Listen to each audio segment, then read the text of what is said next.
Good evening, everyone. Welcome to the first meeting online of our ELT1 course. Can you all hear me well? If you can hear me, please type yes into the chat window.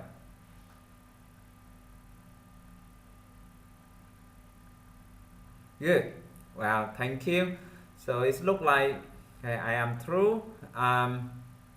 So I'm talking to you guys from Vinh, where I'm doing a professional development course for English teachers here, and that's also the reason for our video conferencing session today. Now, before we start these online sessions, I want to make sure that you are familiar with the tools of the video conferencing system, and uh, I will try to let my webcam on, and at a certain moment, if the internet connection is not good, I may need to turn off my webcam in order to save bandwidth for the meeting. And from time to time, again, depending on the quality of our internet connection, I might invite some of you to speak. Now, so let's start. I need to make sure that you know how to control um, your meeting. So on your left hand side, you can see the user panel with the list of all the participants, and you can raise hand, or you can show happy, neutral, sad, or confused status. Now everybody, I want you to show a happy face, okay, in the user panels. Now, so please do that. Okay, good. You are very quick. Okay, the digital natives. Okay, no wonder. Okay, so I can see about 5 or 6 people at the top of the list showing me the happy face. How about the other people? Now, let me say this again. Yeah, we are learning to control our meeting, so please show me a happy face next to your names in the participant list. Good, good. So during our meeting, if you have questions, you can raise your hands. If you are confused, you can make a confused face too, and I will try to pay attention to that. Now, before we start our topic of mentalism today, let's have a quick review of the topic on behaviorism that we discussed last time. Now, last time we talked about the 4 key figures in behaviorism, right? So we talk about Pavlov, we talk about John Watson, we talk about B.F. Skinner, and we also talk about Thorndike.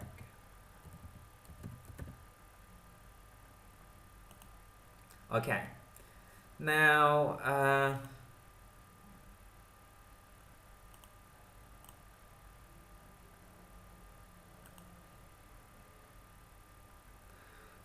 so I would like you to cast a poll for the questions that I'm going to raise. Now, these questions are just to review the key points that we have discussed. Now, first questions are, which scientist of the 4 that I have listed on your screen is credited for classical conditioning? Okay, so who takes the credit for classical conditioning?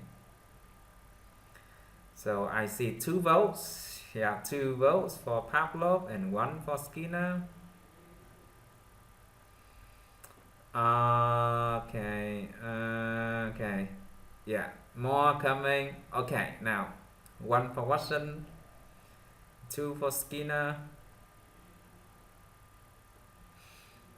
Okay. Three for Watson.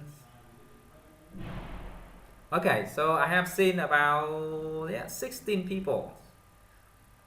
Now there should be five more. All right. So the majority of the participants choose Pavlov, which is yes, the correct answer. Now, Pavlov is considered as the pioneer in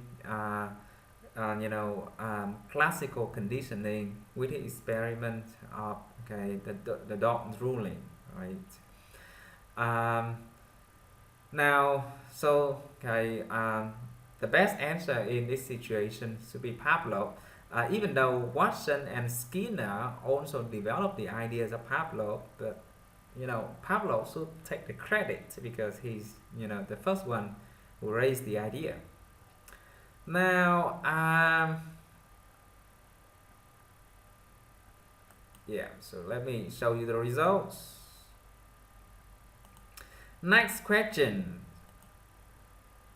Which scientist takes the credit for the idea that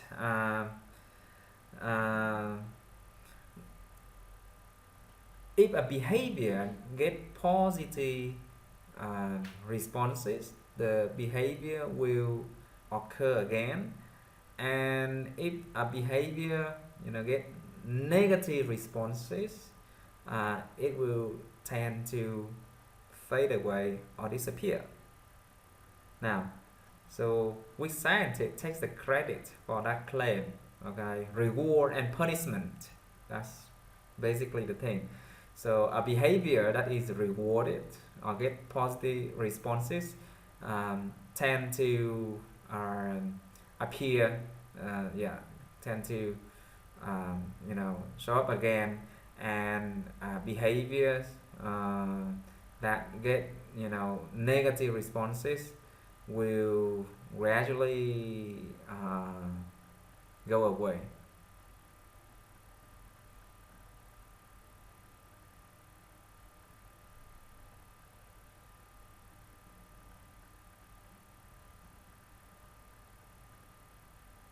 Okay, yeah, I know. Okay, this is a hard questions for you because actually we have Watson, Skinner, and Thorndike all make some claim around that idea, but in this situation, talking about the law of effect. Okay, the person that make this idea into a theory is Thorndike with his laws of effect. So I would say Skinner also has strong belief, and Watson also has strong belief in that idea, but the law of effect of Thorndike clearly states the ideas that good behaviors and behavior that get good responses or positive responses will tend to repeat, and behaviors that get negative responses will gradually go away. All right. Now, last questions.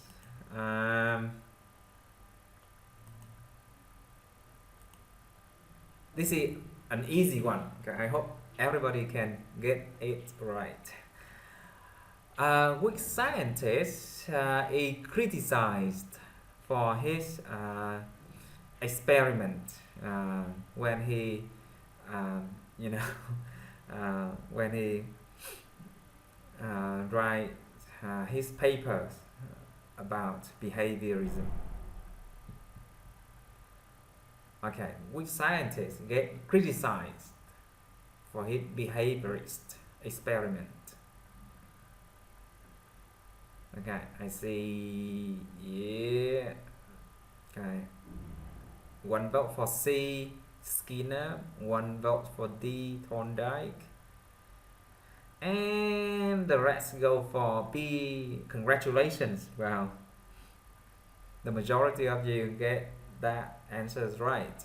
So John Watson was criticized for his experiment with his own baby, right? Baby Albert, and anyway, it was a very good evidence for his claim that the um, um, you know behavior can be human behavior can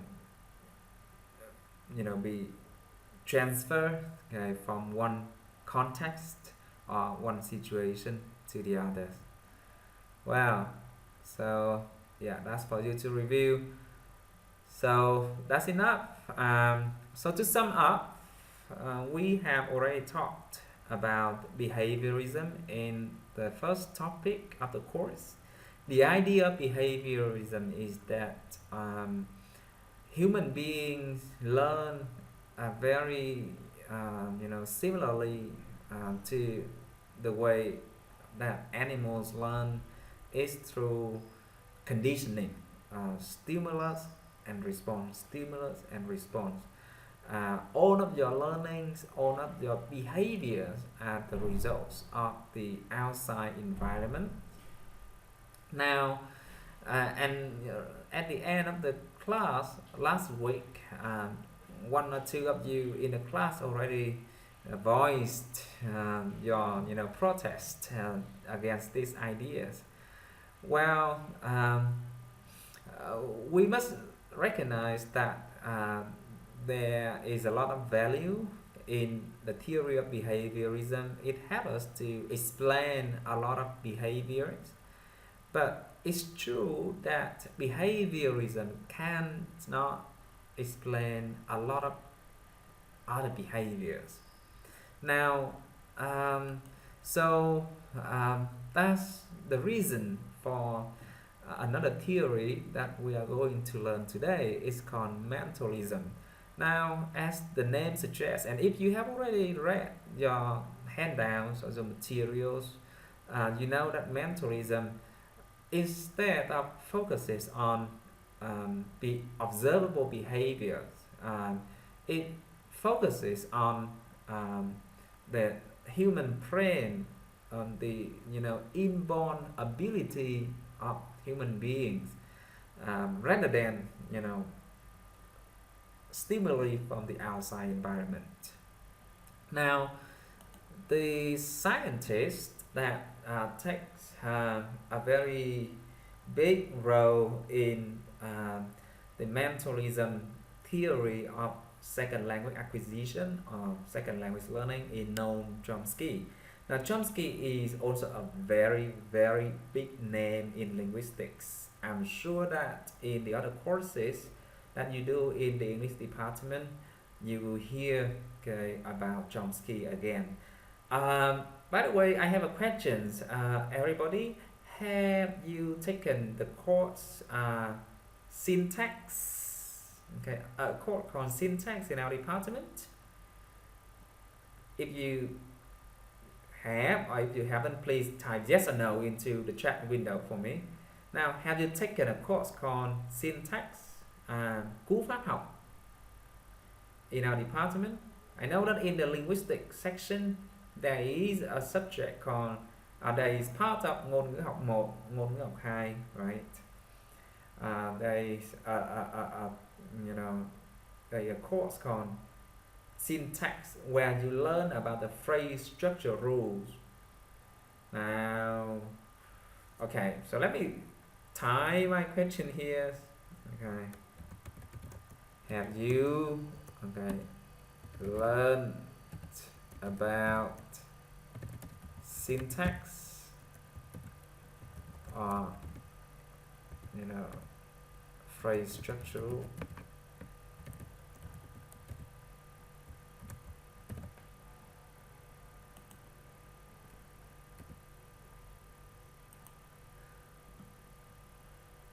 right. So some of you are doing this course, that part this semester.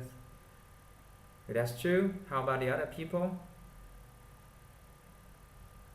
Yeah. So I get one confirmed from Ngô Thanh Mai, and yes, several other people confirmed that.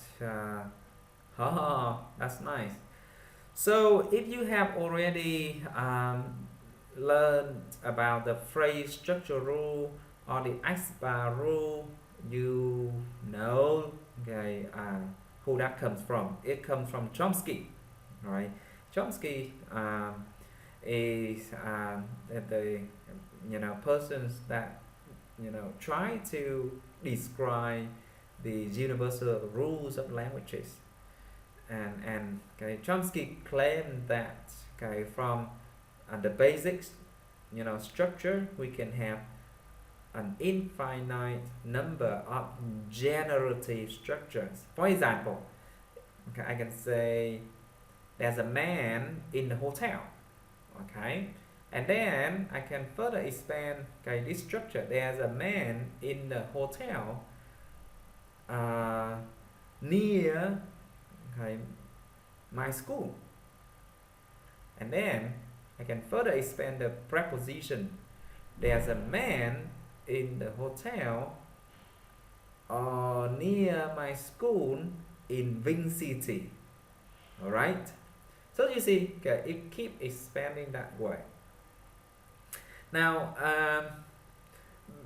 so Noam Chomsky is a very big name in linguistics and also in second language acquisitions. Now, Chomsky made a very important claim in his argument against behaviorism. Now, Chomsky says that if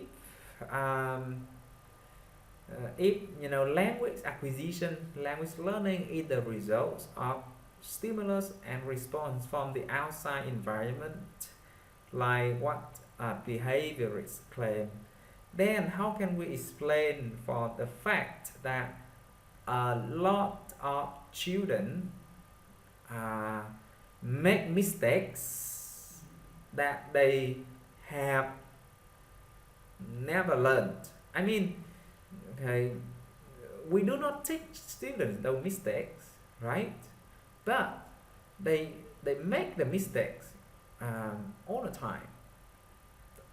For example, when when you observe the baby okay, making sounds, they make funny sounds. Even though you try to correct their mistakes again and again, they fail to produce the correct model.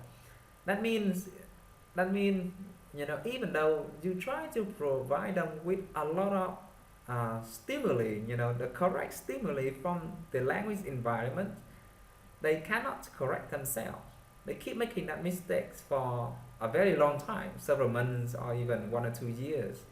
For example, when my little baby is learning okay, Vietnamese, right? I try to make him say quả khế, and he keeps saying quả hế, okay? And we laugh about that experience, but he made that mistake for about 1 or 2 years before he can finally correct himself.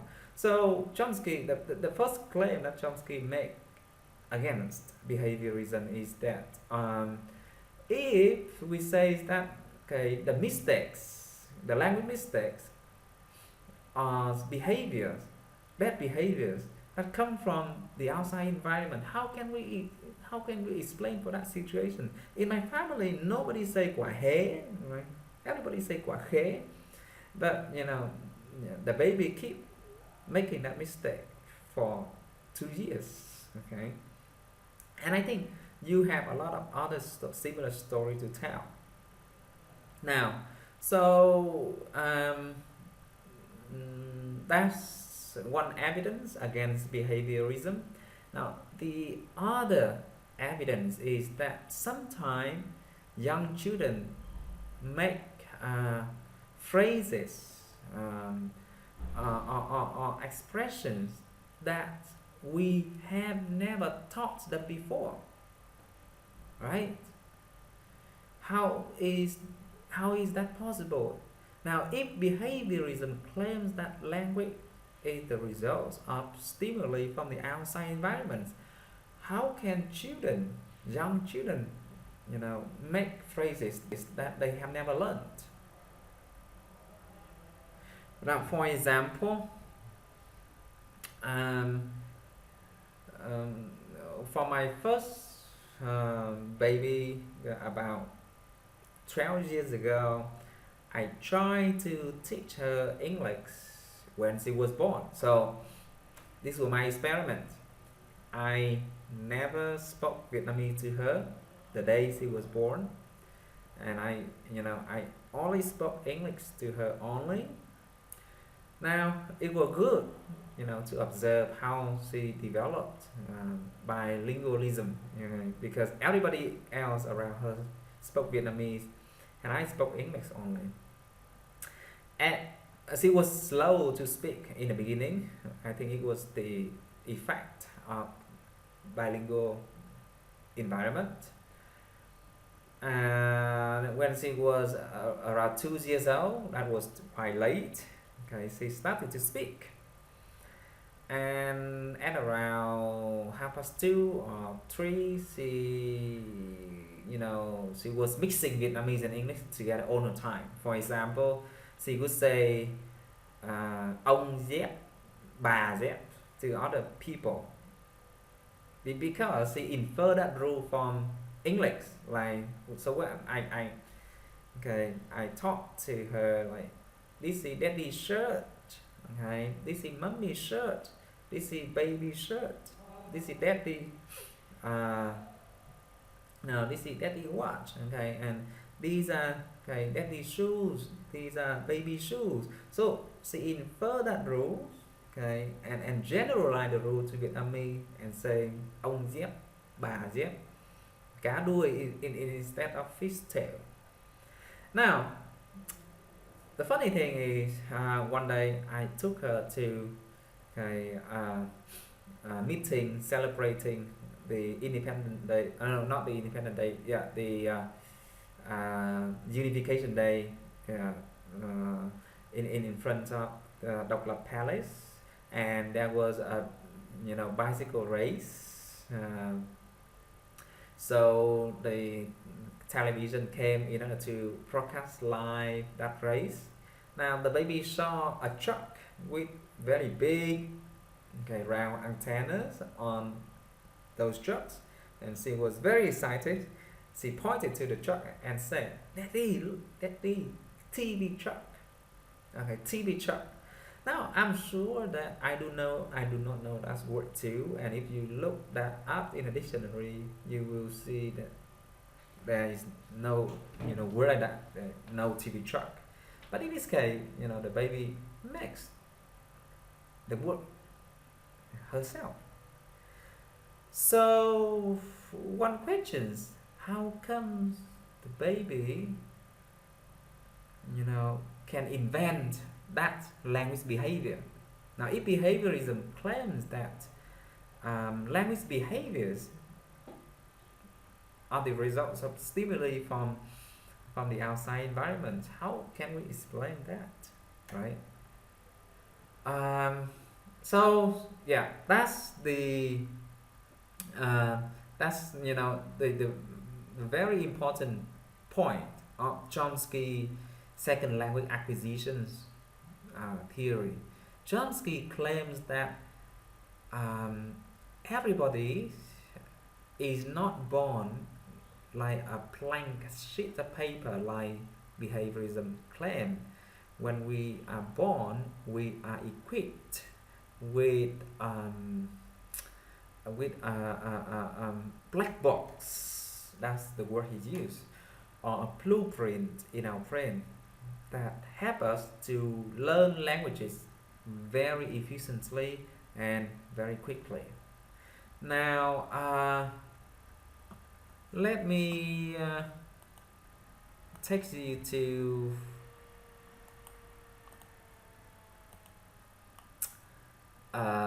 videos.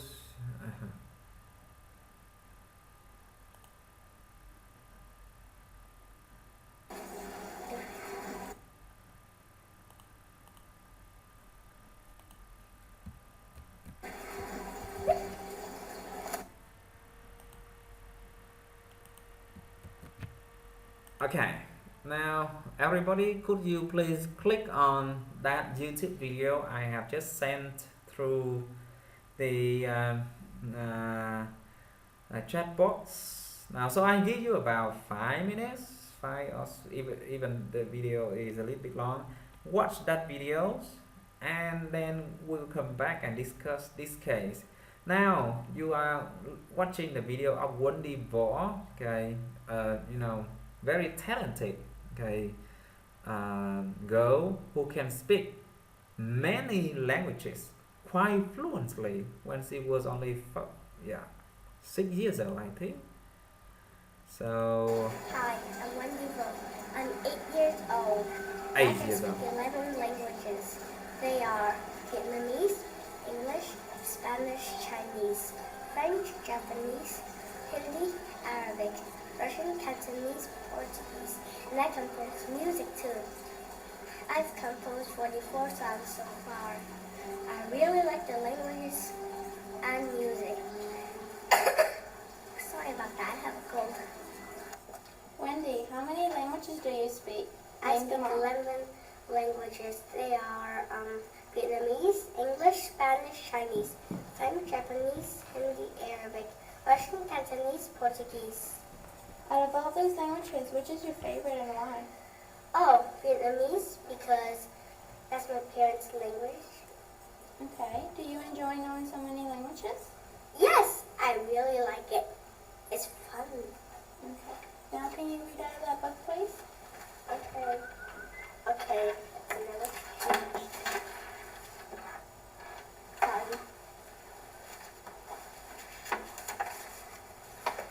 Last one to the meadow is a gooseberry, Tinkerbell cried. Terence, you don't stand a chance. With a flap of her wings, Tink took off flying. It was early morning in Pixie Hollow. The air was cool and fresh. Below her, dew on the grass sparkled in the sunlight. As she passed a patch of Larkspur. blackbird,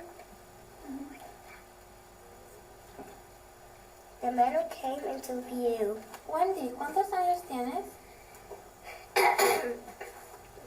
Tengo 8 años. ¿Y por qué?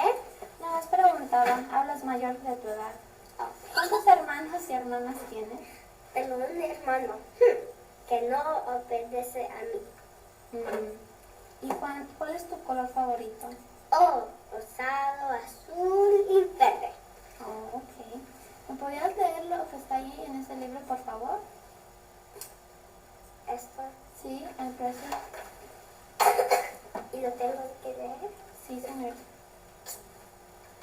La señora Domínguez compró un perrico rojo y verde.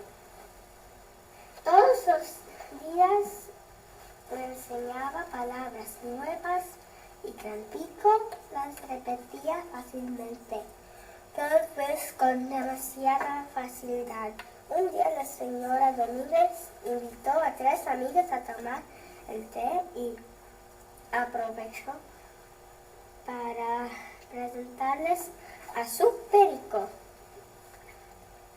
La señora Domínguez lo iba a lamentar mucho porque Tampico era tan hablador que las señoras no pudieron decir ni media palabra. Now I'm going to speak Japanese. あなたの名前は何ですか？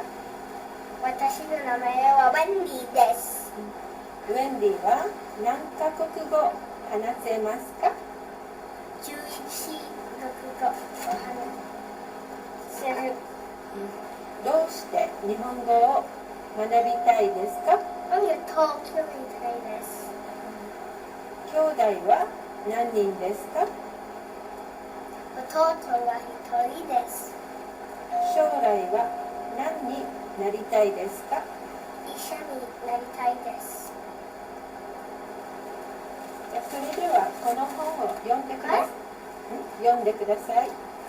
トンネル抜けて今日渡り北に目指してぐ走る特急ライチャあそこもはい、じゃあ次のページも。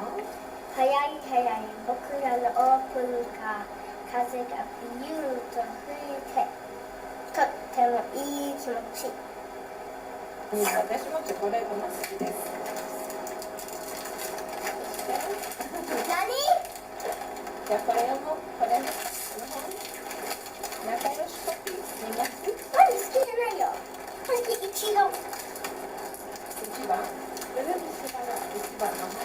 どうしてじゃあこれこの間はひな祭りのここまで読みました。じゃあ続きどこまで？ここからですね。昔の人は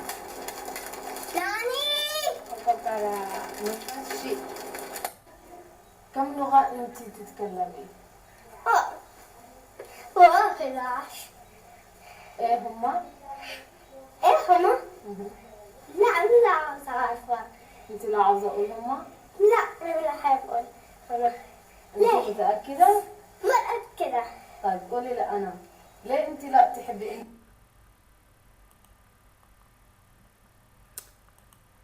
Okay, everybody, I think that's enough. The video is 9 minutes, but I think that's enough for our discussions. Now, could you please come back and share with me your feelings when you watch this video? What do you think? How do you feel when you watch the videos of Wendy Vaughn, a Vietnamese little girls that can speak so many languages, and she can read, she can even read some languages too. Now, please let me know what you think by typing into the chat window. Yeah, she was only 8 years old, right?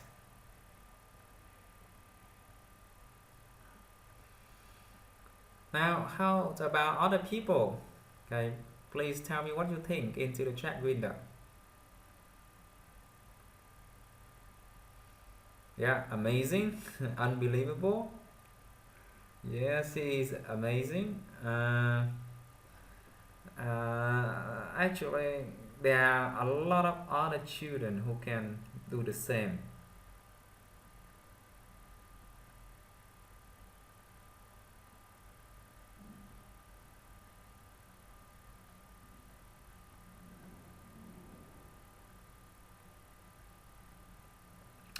Oh, yeah, and several of you say that she has great parents, enjoy great parenting. Well, to tell you the truth, her parents do not teach her those languages. Yeah, so it's quite a story. Yeah, it's quite a story. No parents, actually, her parents, okay, her parents could not speak so many languages.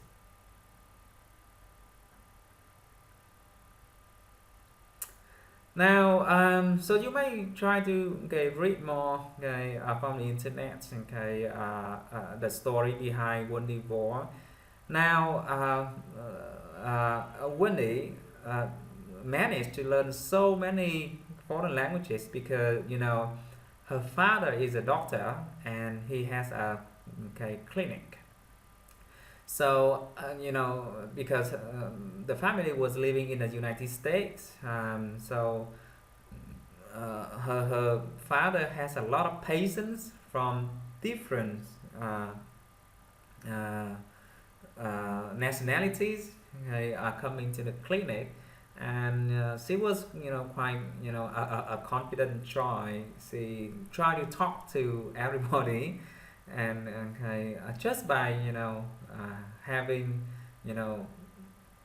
contact with the patients coming to her father's clinic, she gradually developed that ability that you have seen in the video. Now, then I have a question for you regarding these videos. If we see this video from behaviorism, if we try to explain the case of Wendy Vaughn from behaviorism, What's wrong here? What's the problem? If we try to explain this case from the ideas of behaviorism, can anybody type in something? Oh, by the way, I see a hand raised from Lâm San San. The If you have questions, Sam, you can type to the chat box, or you can. I do not see your microphone, but if you have a microphone, I can invite you to speak.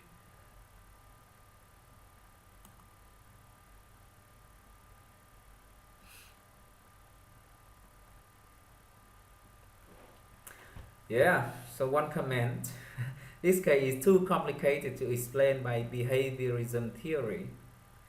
Yes, that's true. Well, I have been to India uh, once, yeah, for nearly 4 months. I live in New Delhi, and you already know, okay, India is a very multilingual community.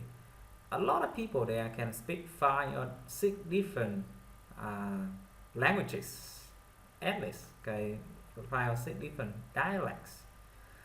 Um, so mm, the the thing is, it's hard to explain why a human being can do that when we are so young, right? Um, when we become adults, it usually takes us at least 5 years of rigorous learning in order to be at the advanced level, okay, of a foreign language.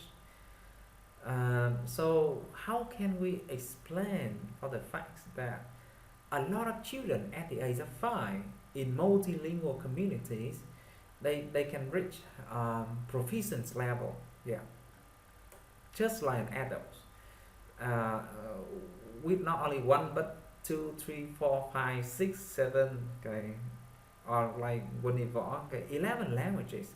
How can we explain for that?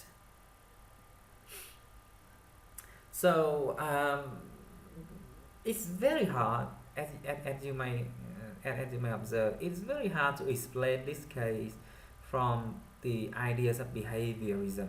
And obviously, children learn languages much faster, much more quickly, much more easily than adults.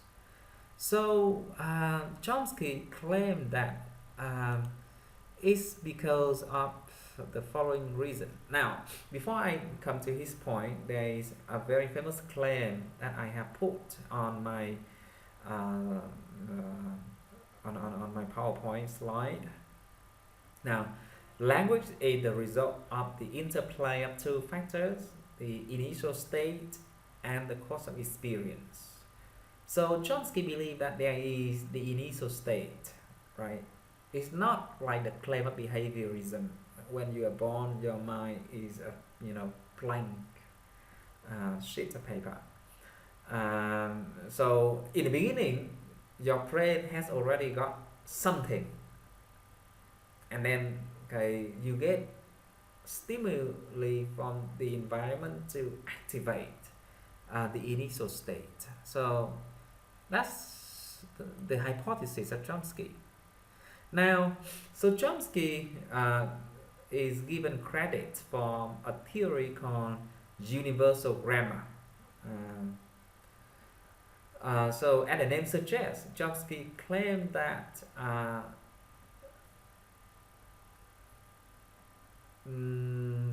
at the surface level, languages are very different.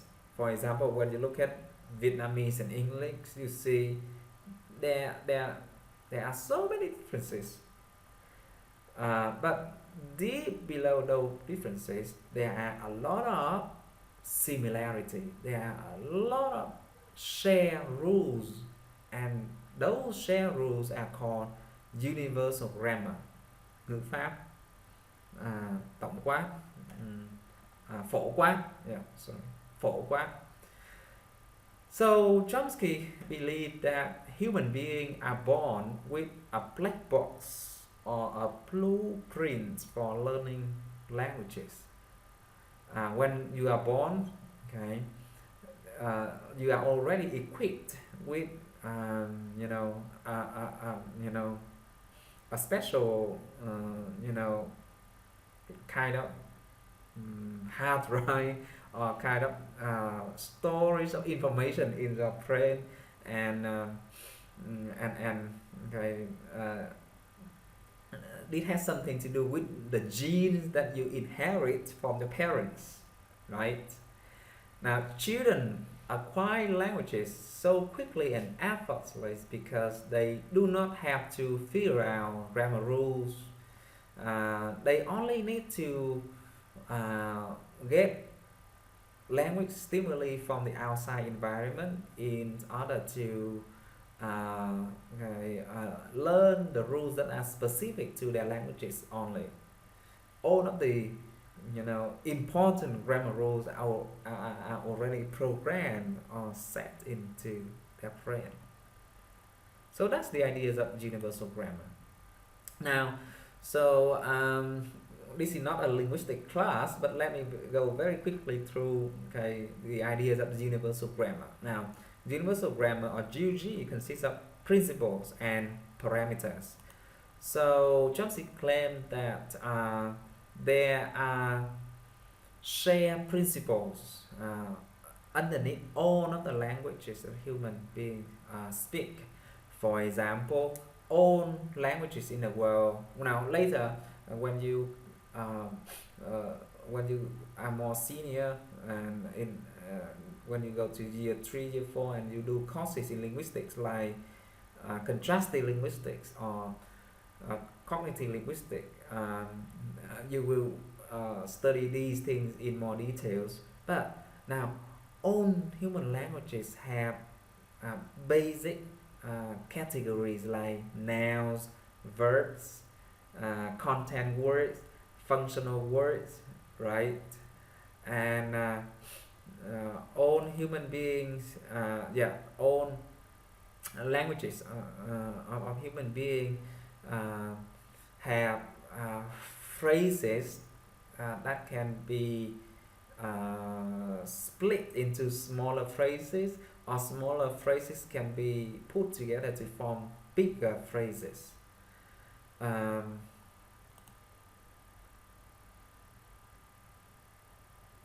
Yeah. Now, for all phrases like noun phrases, adjective phrases, in all languages we can always identify the head, okay, and the other modifiers in the phrase. So, universal grammar of Chomsky claimed that language is actually a set of parameters in a fixed systems of principles. Now, so what does this have to do with what we are talking about? Now, so Chomsky believed that we inherit grammar rules from our parent, great grandparents, and when we are born, right? Our job is to listen to adults around us, and the stimuli that we get activate the grammar rules that are already programmed into our brain. Now, even though this share the ideas with behaviorism that we have, we need to have interaction with the outside environment, but it goes against the idea that you are born with a blank mind, with no thing, right? Chomsky say when you are born you have a lot of things in your brain already. So Chomsky is a big figure in this theory called mentalism, or another term for it is nativism. Nativism means, yeah, languages are inborn. So language acquisition is innately determined, and human beings are born with device a black box, a blueprint. We have already mentioned these keywords that help them to acquire languages. Now, so the key points of nativisms are on the screen.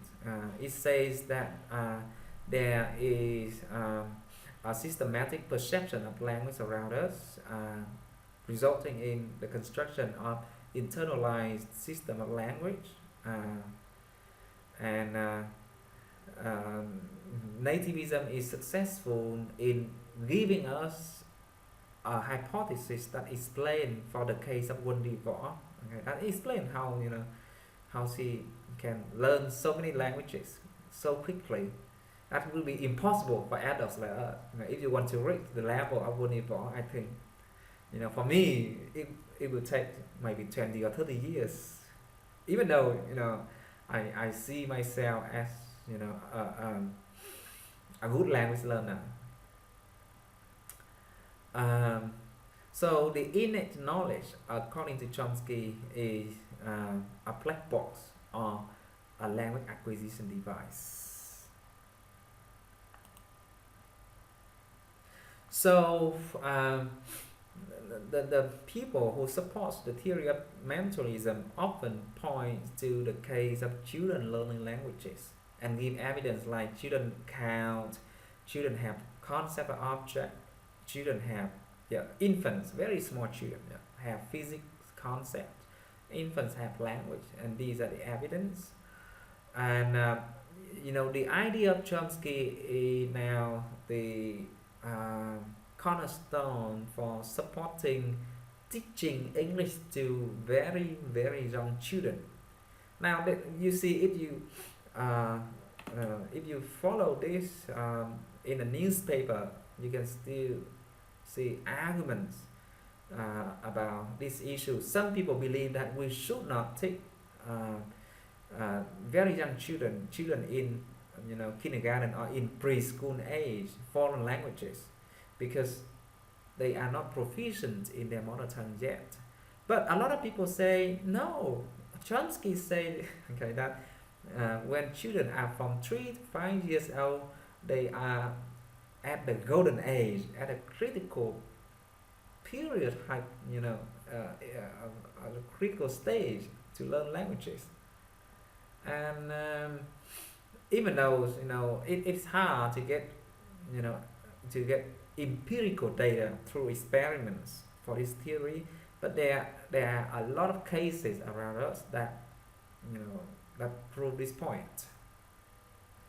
And now you see the Ministry of Education and Training in Vietnam started to approve a curriculum for introducing English to preschool children from 3 to 5 years old. Okay.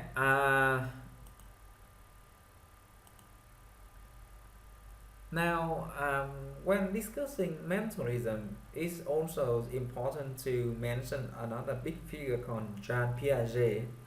Now, we will summarize the theories of second language acquisition with Jean Piaget later, but because he's related to the ideas of mentalism we are talking about here, so I bring these issues up.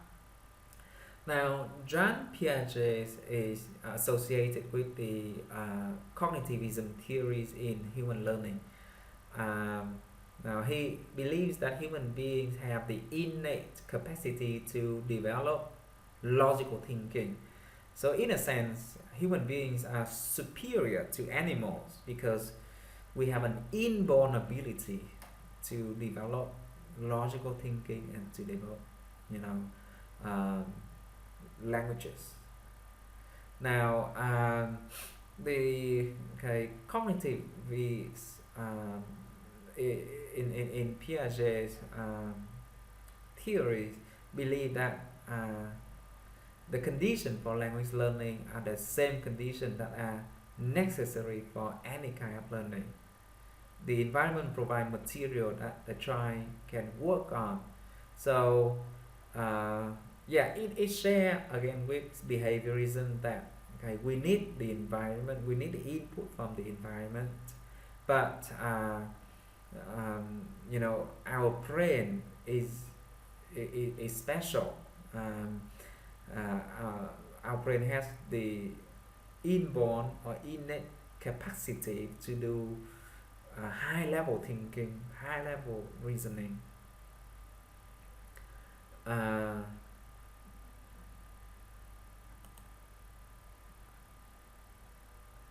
so, according to Jean Piaget, language learning is not um, stimulus. It's not a stimulus and response process. Jean Piaget tends to believe that it's more, a cognitive process that has to do with your brain power. So, in this sense, human beings are more superior than animals. We learn in a more complicated way. It involves intellectuals, emotionals, factors, and so when you educate people, you cannot teach human being like the way to train pigeons, to train dogs, or other animals, like in the case of the Skinner. Language learning involves internal representation that regulate and guide performance. So, successful language learner, okay, often have strategies, okay, and internal tactics, even a capacity, an inborn ability, that make them, okay, learn languages better than other people. And when we get language input, we go through a very complicated process of processing the language inputs and internalizing vocabulary, internalizing language structures in order to form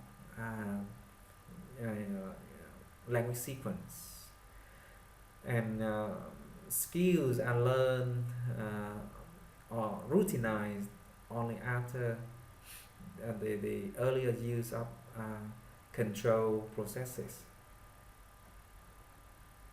So, if I want to sum this up, I would say is that the theory we have been talking today and the example of Wonivore, okay, shows that behaviorism has very strong foundation in education, but it cannot explain for a lot of cases, especially the cases of very young children who can learn languages so easily, so quickly.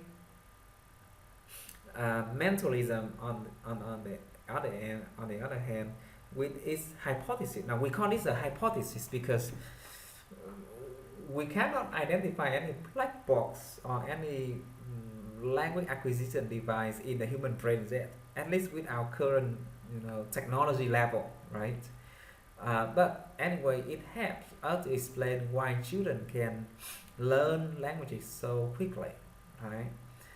It also explains why people can learn languages even when they do not get a lot of stimuli from the environment, even if they do not get a lot of input.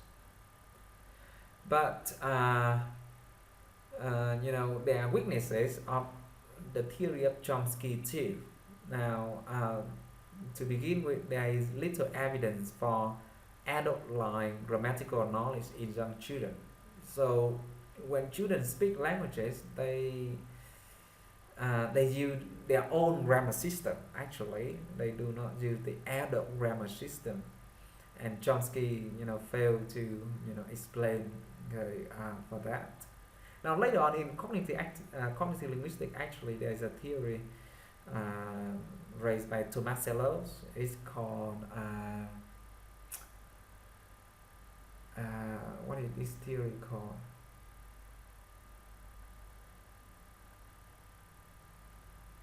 Well, I just forget the name, but it basically says that oh yeah, the name of that theory is called hollow phrase. Yeah, so let me put the keyword here. Hollow phrase of Tomasello. Yeah, so he says that children make hollow phrases, and that's their initial experience with the environment around them before they form adult-like grammar systems. And young children make errors that Chomsky could not predict with his theory. And as I have already given you the example at the beginning of this online talk, in a lot of situations young children make mistakes and we try to correct them. We try to correct the grammar mistakes, but they cannot fix the mistakes.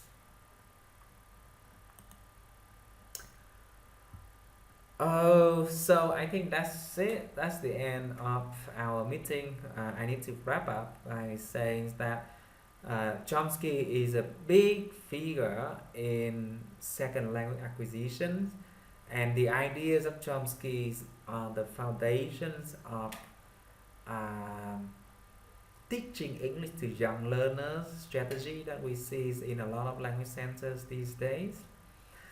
At home, I want to read more about Chomsky, and I have a very interesting documentary posted in the topic about harmonic system. It's 45 minutes. It's a BBC documentary that describes the power of our brain. So I want you to watch that movie. It has a lot of evidence to support the ideas of mentalism. So the idea is that a lot of behaviors are not the results of stimuli from the outside environment, okay, and human beings are actually much more superior than animals. You cannot believe how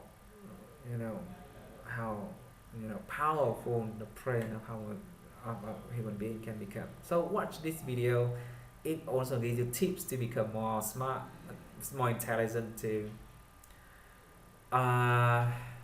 Okay, so back home, I want you to read more about Chomsky and try to explain why Chomsky criticized B.F. Skinner theory, or why Chomsky criticized the ideas of behaviorism. Now, I think that's all for our meeting today. Do you have any questions? If you have questions, now is the time to ask. I can assign the microphone to you, or you can type into the chat window, and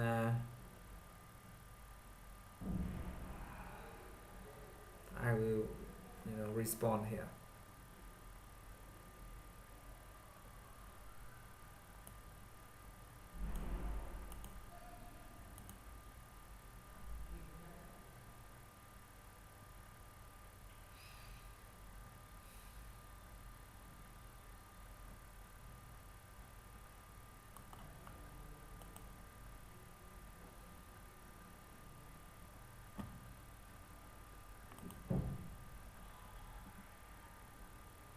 So it looks like we do not have any questions for my lecture on mentalism.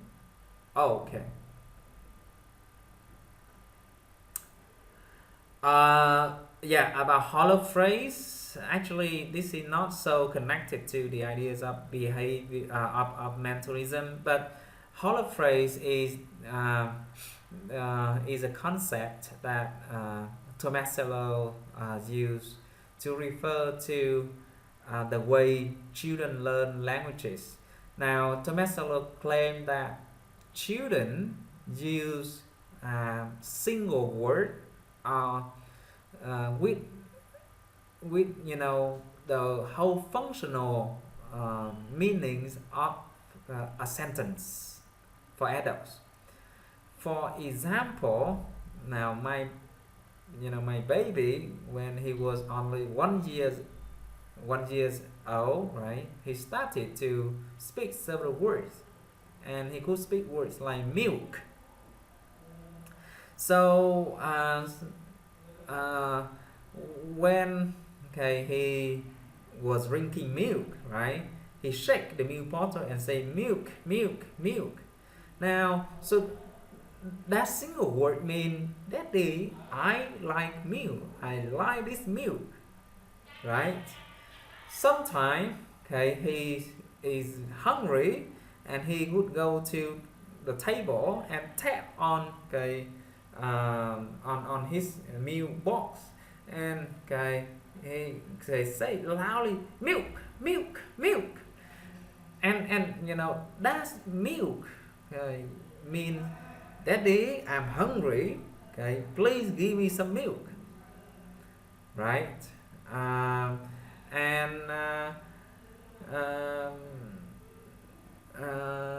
when he saw an advertisement panel in the street, with the image of his milk bottle like Nestle, for example, he point, and say milk, milk, milk excitedly. Mean, wow, look, that's the milk that I drink at home.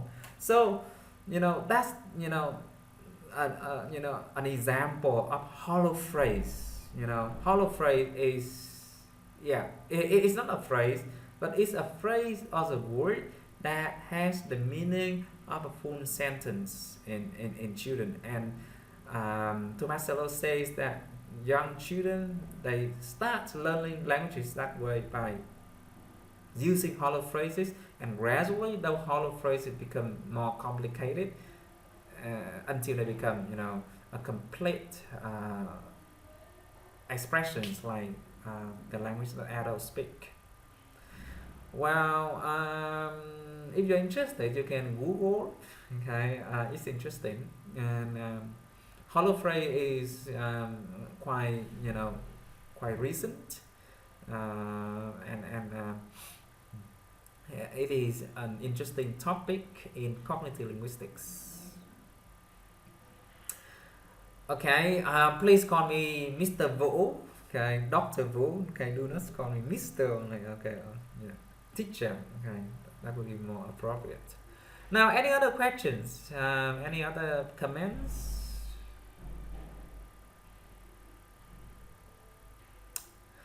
So if you do not have any other questions or comments, I think it's time for us to say goodbye.